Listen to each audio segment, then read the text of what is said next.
Oi, pessoal, tudo bom?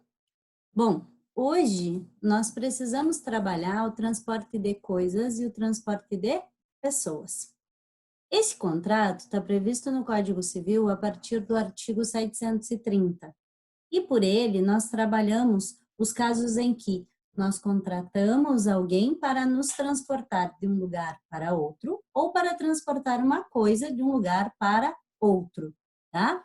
O artigo 730, ele diz o seguinte: pelo contrato de transporte, alguém se obriga, mediante retribuição, a transportar de um lugar para outro pessoas ou coisas, tá? Então, neste contrato, nós precisamos ter segurança e presteza por parte do transportador e por parte da pessoa transportada, nós precisamos ter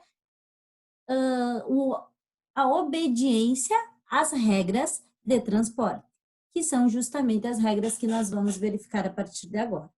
Não posso também confundir esse contrato com locação de serviço, temporada.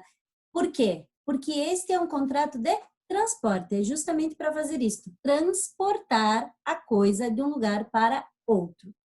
Qual é a classificação desse contrato? Primeiro, ele é um contrato consensual. O simples consentimento já forma o contrato, tá? Também ele é bilateral. Ele só vai ser unilateral se ele for gratuito. Além disso, ele é oneroso, gera vantagens e obrigações para ambas as partes, exceto se ele for gratuito. Pode ser gratuito? Sim, pode ser gratuito. E aí a gente vai aprender que o transporte gratuito, ele não está regido pelas normas do Código Civil. Isso está previsto no artigo 736. Não se subordina às normas do contrato de transporte o feito gratuitamente por amizade ou cortesia, tá? E sobre isso, súmula 145 do STJ. Parágrafo único. Não se considera gratuito o transporte quando, embora feito sem remuneração, o transportador auferir vantagens indiretas. Nesse caso, aí sim, nós agimos a partir do Código Civil. Agora, o gratuito não. O gratuito é um favor e aí não valem as regras do Código Civil. Além de ser oneroso, bilateral e consensual, também ele é um contrato de duração. Por quê? Porque o cumprimento da obrigação de transportar, ela não se realiza num único momento, ela se prolonga no tempo. Ele é um contrato comutativo, porque tem obrigações e vantagens para os dois lados, há uma correspondência e desde o início as partes sabem. Ele é um contrato não solene, no sentido de que não há uma forma específica para fazê-lo, inclusive eu posso me utilizar da forma verbal, e ele é um contrato de adesão. Existem as cláusulas e eu cumpro estas cláusulas. A minha função enquanto transportado é cumprir as cláusulas já previstas no contrato, tá? Além disso, nós precisamos trabalhar o artigo 733 e a questão do transporte cumulativo. Nos contratos de transporte cumulativo, cada transportador se obriga a cumprir o contrato relativamente ao respectivo percurso, respondendo pelos danos nele causados a pessoas e coisas. O dano, diz o parágrafo 1º, resultante do atraso ou da interrupção, será determinado em razão da totalidade do percurso. Parágrafo 2º, se houver substituição de algum dos transportadores, a responsabilidade solidária estender-se-á ao substituto. O que se quer dizer com isso? Primeiro, o que é o transporte cumulativo? O transporte cumulativo é aquele que eu tenho vários transportadores contratados em contratos distintos. Se for um só contrato, é um só transportador, só ele que responde. Agora, quando nós temos vários transportadores, vários contratos de transporte, eu tenho também uma solidariedade em relação aos transportadores, mas cada um deles responde dentro do seu respectivo percurso, tá? E se for substituído, pode substituir o transportador? Pode, a pessoa que está sendo transportada só quer ser transportada. Agora, se substituir, essa responsabilidade passa para o substituto, tá? A regra nunca se pode esquecer em razão da questão de vários transportadores e vários contratos ou vários transportadores e apenas um contrato. Tem também um outro artigo que é importante aí, que é o 750, a responsabilidade do transportador, limitada ao valor constante do conhecimento, começa no momento em que ele ou seus prepostos recebem a coisa. Termina quando a coisa é entregue ao destinatário ou mesmo quando ela é depositada em juízo, o que acontece quando o destinatário não for encontrado, tá? E aí nós seguimos e nós precisamos trabalhar um pouco sobre o transporte de pessoas para depois poder trabalhar um pouco sobre o transporte de coisas. O transporte de pessoas envolve um transportador e um passageiro, né? O transportador, conforme o 734, ele responde pelos danos causados às pessoas e às suas bagagens, salvo motivo de força maior. E aí, no parágrafo único diz, é lícito ao transportador exigir a declaração do valor da passagem, tá? Então, aí nós temos algumas informações. Primeiro, qual é a responsabilidade? Todos os danos vão ser ressarcidos pelo transportador. E não pode ter nenhuma cláusula dizendo, não, eu me excluo da responsabilidade, eu não quero a responsabilidade.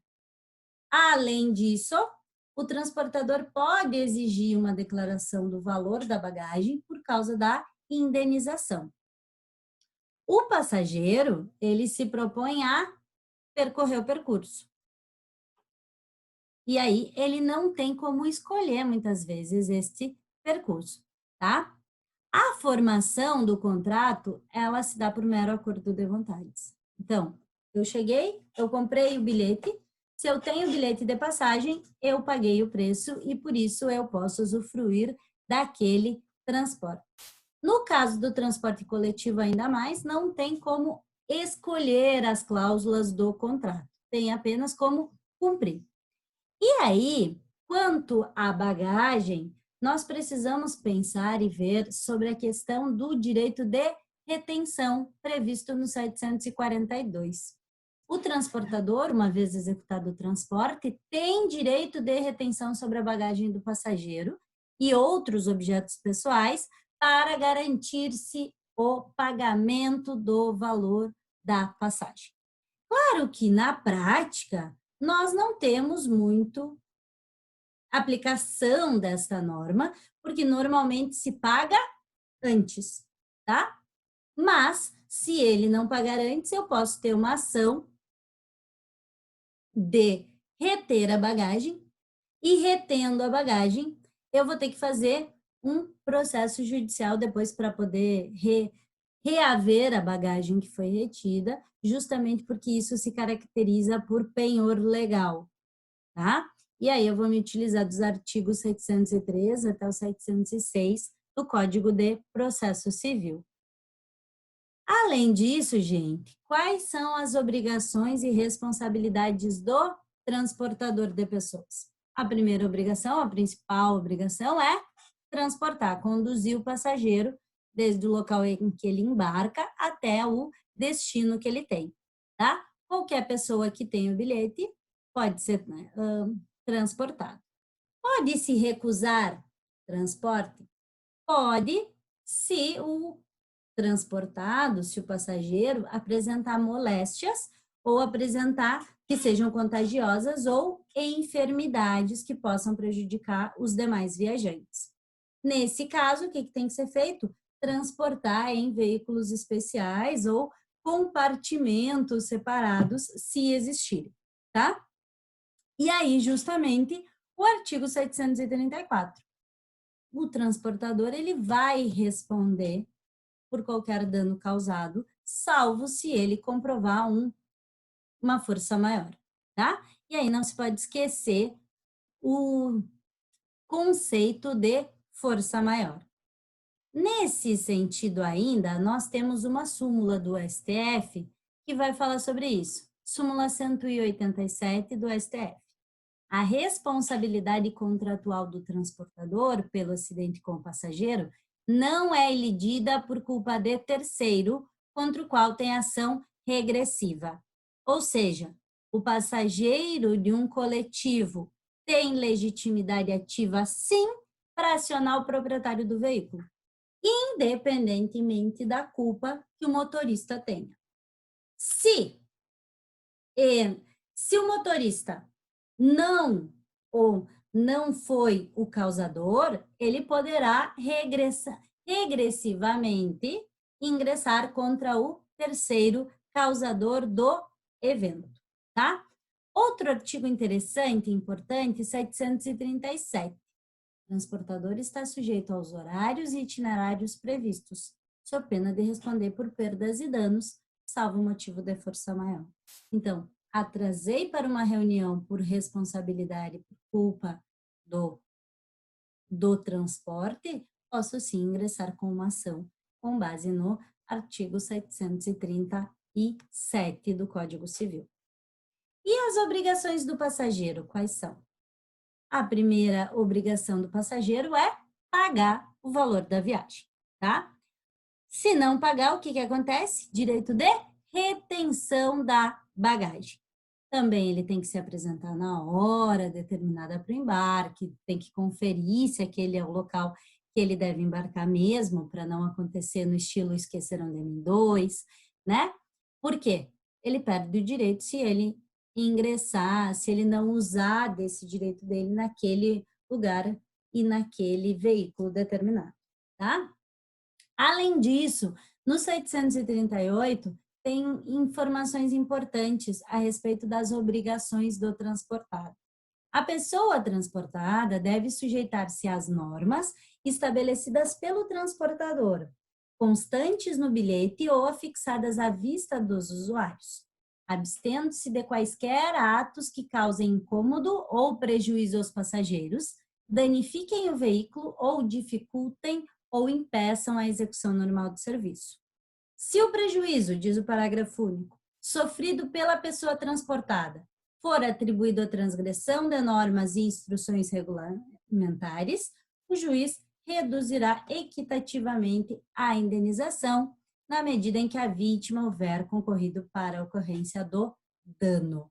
Então, primeiro, a pessoa transportada tem que cumprir as regras da empresa em relação ao transporte de pessoas, tá? Não pode causar prejuízo, não pode causar incômodo. Se ela sofrer um dano, ela vai poder ingressar contra a empresa em relação a isso. Agora, se o prejuízo sofrido for atribuído, for provado que se originou dela transgredir uma norma, dela ficar com o pé alto, escorado no vidro do ônibus, dela ficar com a janela aberta e o braço para fora, aí o que eu vou ter? Eu vou ter uma compensação, porque tem uma culpa concorrente. Nesse caso, a vítima concorreu para o ato, para o dano. Então, transportador e transportado concorrendo no evento, no acontecimento danoso, suportam as consequências de forma conjunta. Não cessa a obrigação, mas é mitigada essa obrigação, tá? Ainda, e seguindo com a nossa matéria, nós temos a questão do transporte e culpa de terceiro. Em relação a isso, nós precisamos ver o disposto no artigo 735. A responsabilidade contratual do transportador por acidente com o passageiro não é elidida por culpa de terceiro, contra o qual tem ação regressiva. O que se quer dizer com este artigo? Quer dizer claramente que, mesmo que terceiro é que cause o problema, a responsabilidade do transporte é do transportador. Então, depois ele vai ter que achar o terceiro e ele vai ter que ingressar com uma ação na justiça contra o terceiro. Mas, até então, a obrigação é dele de transportar aquela pessoa, tá? E o 739? 739 traz uma informação interessante.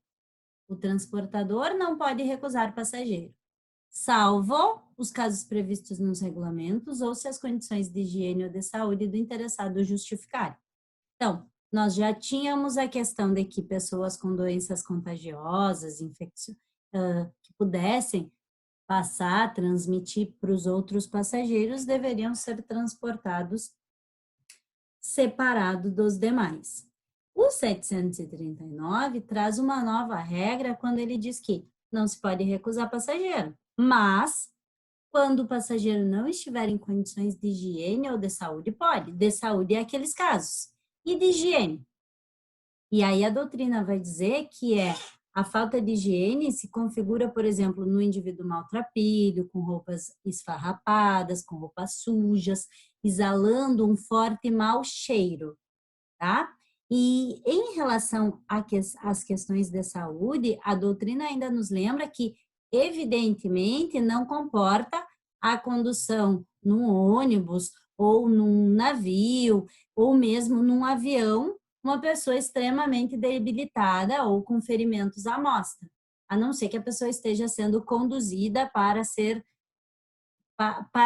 tratada no hospital, mas aí o meio de transporte vai ser usado só para transportar a pessoa, né? Justamente porque eu tenho a possibilidade de contagiar a outras pessoas com o problema de saúde que aquela pessoa tem, tá? O artigo 740, o artigo próximo, vai falar sobre a rescisão do contrato. O passageiro tem direito a rescindir o contrato de transporte antes de iniciar a viagem, sendo-lhe devida a restituição do valor, desde que feita a comunicação ao transportador em tempo de ser renegociada. A doutrina reclama desse artigo porque ele é vago. Ele não tem um tempo X, ele não tem situações específicas. Então, se extrai do artigo que, na falta de um critério mais objetivo, vai acabar ficando na decisão do transportador de restituir o valor e em que situações vai restituir o valor, tá? Também vai ter que ver a questão dessa razoabilidade. Qual é o período razoável para renegociar uma passagem? Em se tratando de viagens de ônibus, vai ser um prazo. Em se tratando de transporte aéreo, vai ser um outro prazo para poder se reorganizar. Inclusive, o parágrafo 1º vai falar sobre isso, dizendo: ao passageiro é facultado desistir do transporte, mesmo depois de iniciada a viagem, sendo-lhe devida a restituição do valor correspondente ao trecho não utilizado, desde que provado que outra pessoa haja sido transportada em seu lugar. Então, mesmo que já tenha iniciado, eu poderia pedir a devolução do dinheiro, mas neste caso, só se eu provar que alguém ocupou aquele assento depois que eu saí. Também utópica essa norma do parágrafo 1º, também difícil de aplicação na prática. O parágrafo 2º vai dizer: não terá direito ao reembolso do valor da passagem o usuário que deixar de embarcar, salvo se provado também que outra pessoa foi transportada em seu lugar, caso em que lhe será restituído o valor do bilhete não utilizado. O problema é que essa prova vai ter que ser feita pelo passageiro, e ele não tem como fazer essa prova. Parágrafo 3º. Nas hipóteses previstas nesse artigo, o transportador terá direito de reter até 5% da importância a ser restituída ao passageiro a título de multa compensatória. E essa aí, todo mundo que já se utilizou de transporte, por exemplo, de ônibus, sabe que isso acontece, isso já está lá nos sites das empresas, nos ônibus das empresas, afixado esse aviso.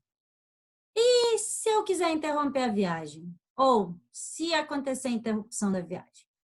Se acontecer a interrupção da viagem, a gente tem o artigo 741 que vai falar sobre isso, dizendo: interrompendo-se a viagem por qualquer motivo alheio à vontade do transportador, ainda que em consequência de evento imprevisível, fica ele obrigado a concluir o transporte contratado em outro veículo da mesma categoria ou com a anuência do passageiro, por modalidade diferente, à sua custa, correndo também por sua conta as despesas de estada e alimentação do usuário durante a espera de novo transporte.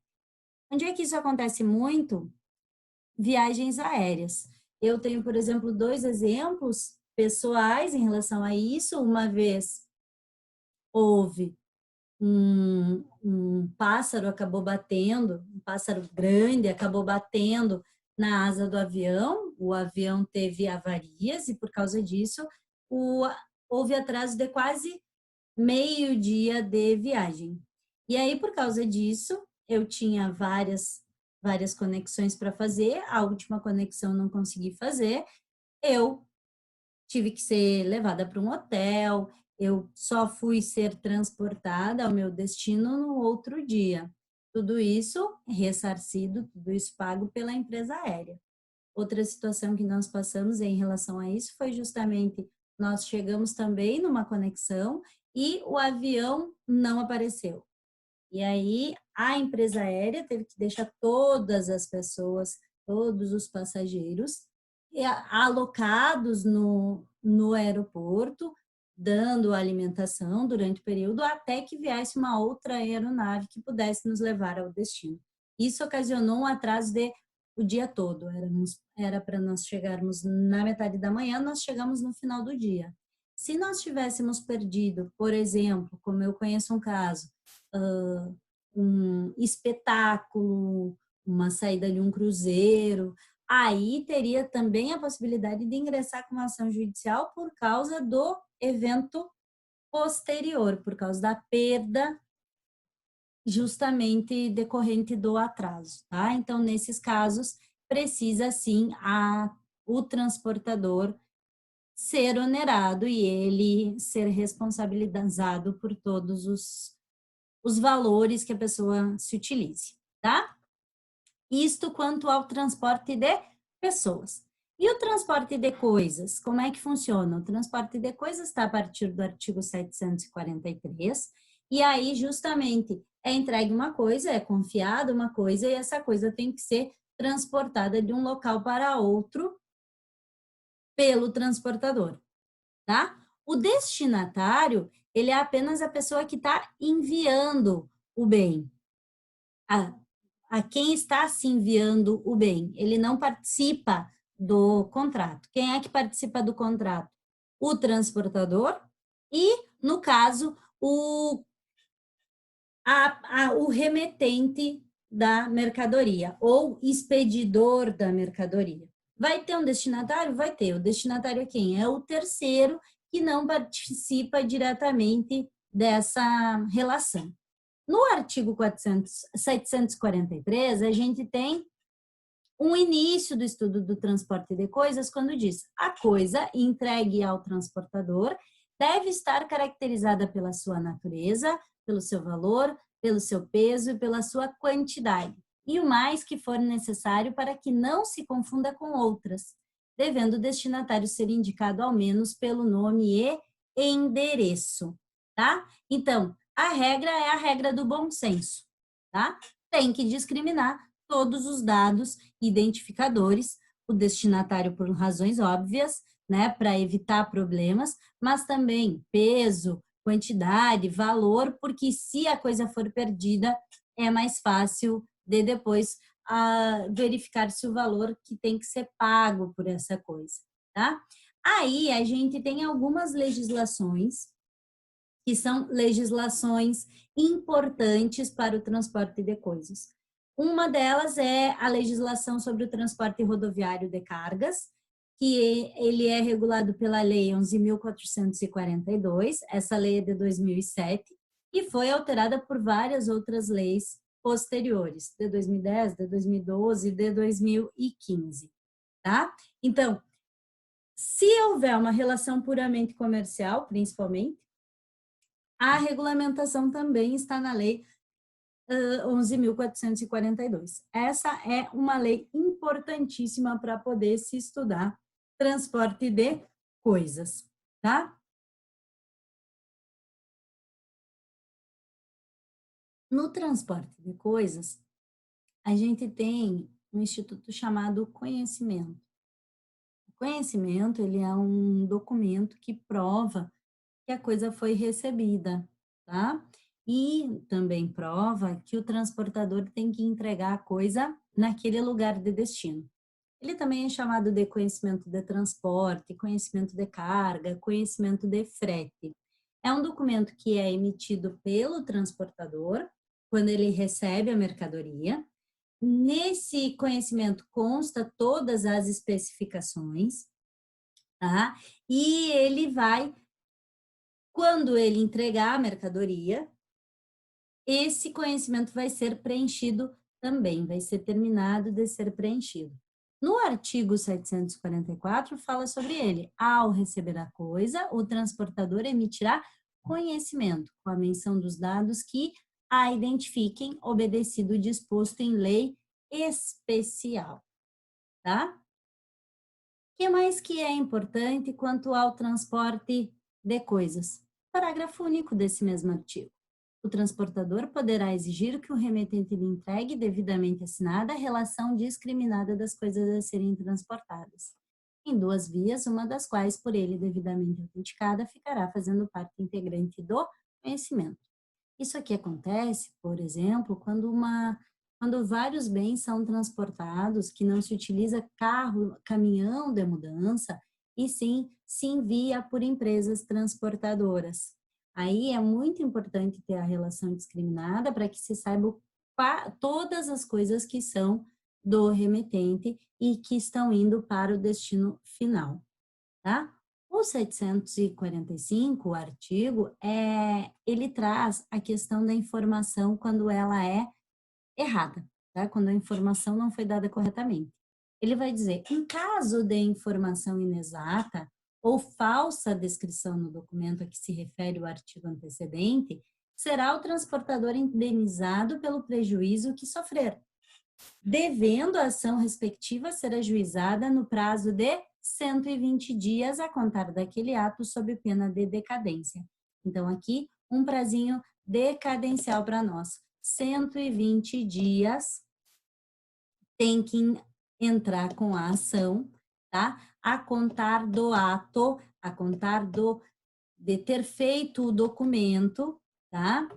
Justamente porque aí quem é que vai ser indenizado? O transportador. Aqui não é o remetente que está sendo indenizado, é o transportador. Por quê? Porque o remetente deu uma informação errada. O remetente disse que era uma coisa e era outra.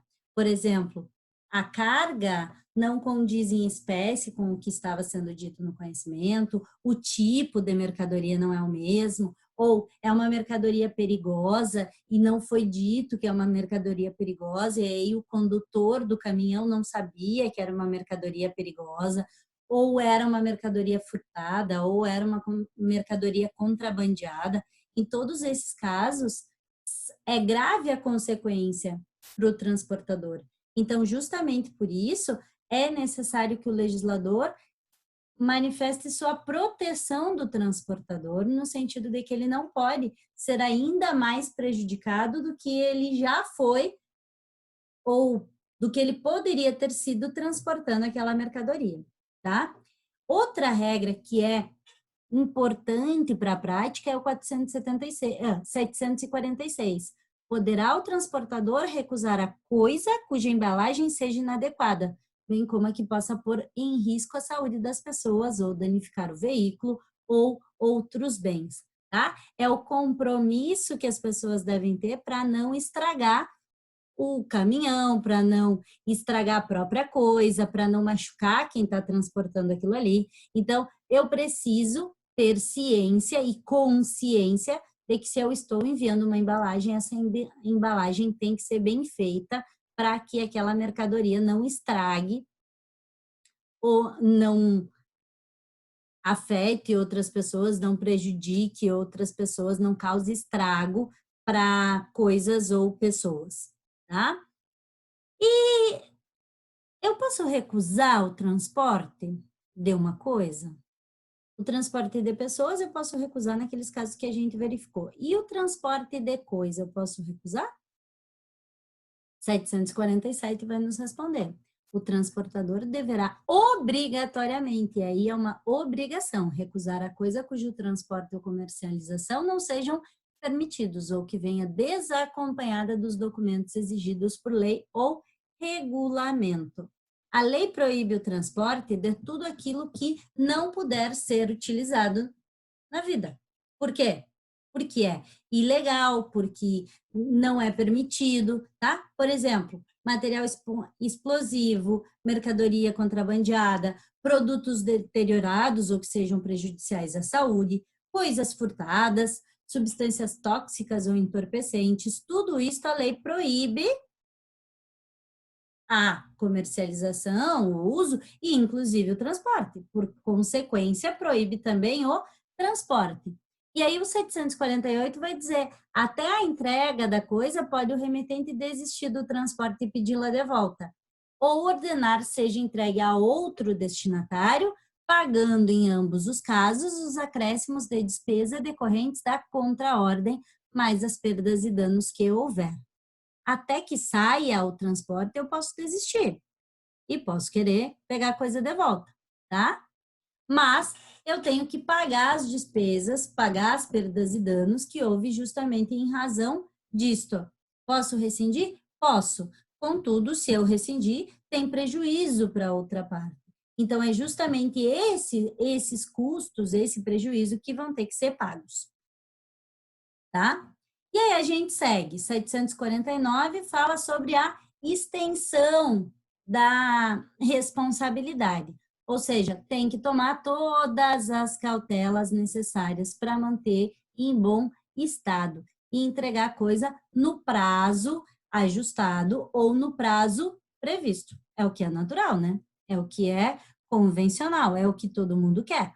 Tem que acondicionar bem as mercadorias dentro do transporte, tem que munir o veículo das adaptações necessárias para transmitir, para transportar aquele bem. Então, o dever da boa guarda, isso é uma coisa natural do contrato de transporte. E, por isso mesmo, o artigo 750, ele traz o início e o fim da responsabilidade. A responsabilidade começa no momento em que o transportador recebe a coisa e termina quando a coisa é entregue. Começa quando pega a coisa, termina quando a coisa já não está mais na minha mão, já está entregue para o destinatário. Essa responsabilidade, ela permanece durante todo o lapso do recebimento até a entrega. Então, todo o lapso do transporte, aquele espaço de tempo é responsabilidade do transportador. Então, se a mercadoria vai ficar guardada nos depósitos da empresa transportadora, enquanto estiver lá, está correndo a responsabilidade do transportador.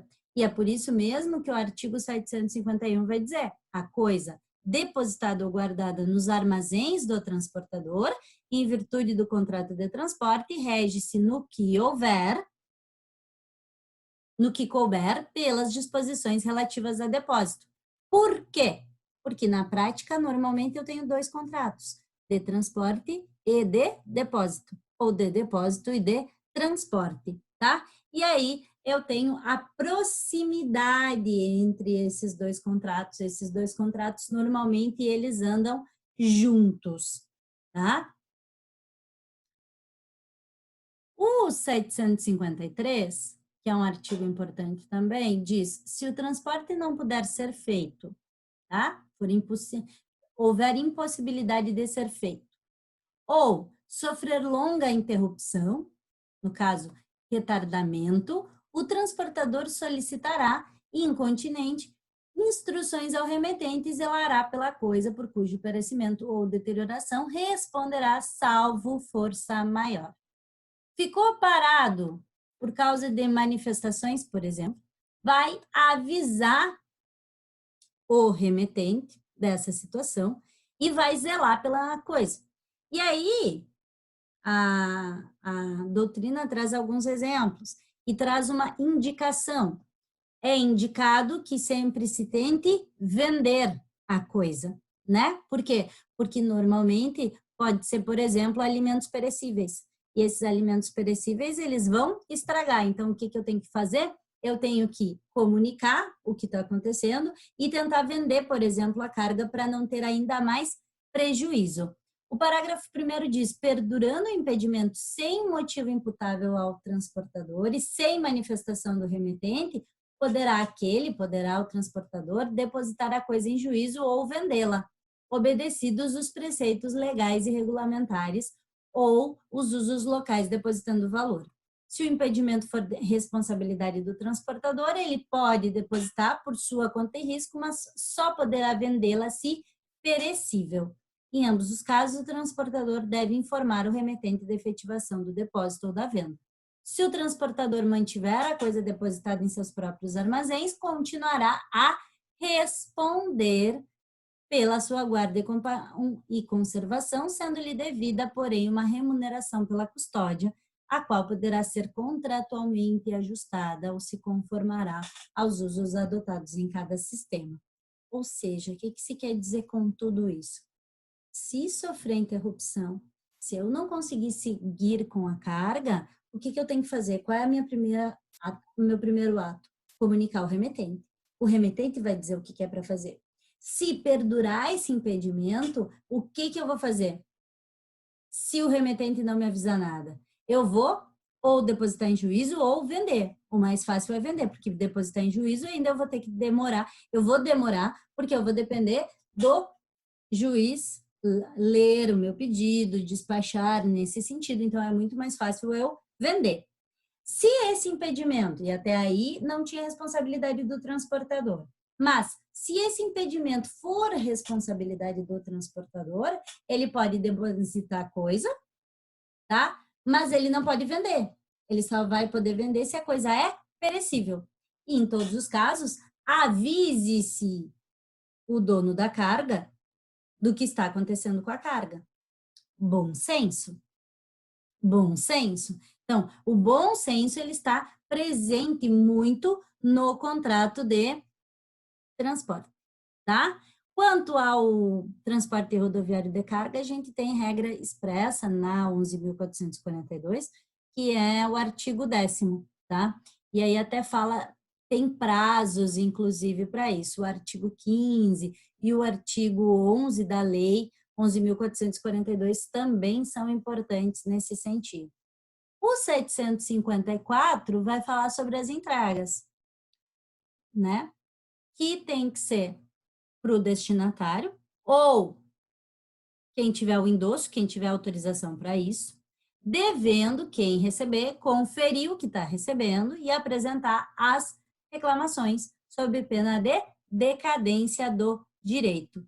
Ou seja, eu tenho que analisar a integridade quando eu recebo, tá? Mas, e se eu não percebo, porque não é perceptível? Vale a regra do parágrafo único. No caso de perda parcial ou de avaria não perceptível, o destinatário conserva a sua ação contra o transportador, desde que denuncie o dano em 10 dias a contar da entrega, tá? Obrigações e responsabilidades são várias. Quanto ao remetente, entregar a mercadoria, pagar o preço, acondicionar de forma correta, especificar a natureza e valor das mercadorias, tá? Do transportador, receber a carga, transportar a carga, entregar a carga no tempo e no lugar que foi convencionado, emitir o conhecimento de transporte, seguir o itinerário que foi ajustado, aceitar variação de consignação, no caso, alteração de destinatário, tanto que seja endossado essa situação, permitir o desembarque em trânsito da mercadoria, se isto constar no conhecimento, tá?